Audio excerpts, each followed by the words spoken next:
Well, new tonight and new resources are available for dating and domestic abuse survivors. Yeah, News 8's Travis Robinson shows us how the Julian Center is trying to connect with abuse survivors in an easy, comfortable, and professional way. Travis? Yeah, all you need is your phone and the number that's going to be at the bottom of your screen here to text someone at the Julian Center who can help you or a friend get out of an abusive situation.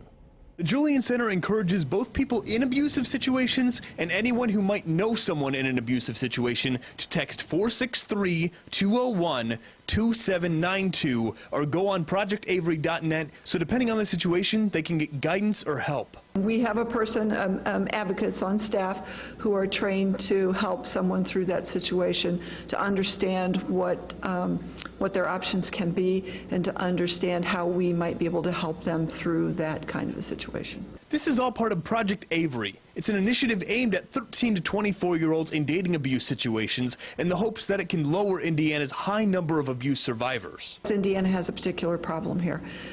We unfortunately are second in the nation for the number of high school students who have identified themselves as survivors of dating violence, and third in the nation for college-aged students. The Julian Center says the reason why could just be lack of awareness. Sometimes statistics get higher when there's better reporting, so we'll hope that maybe with more attention to the issue, more people who are having the problem are willing to come forward.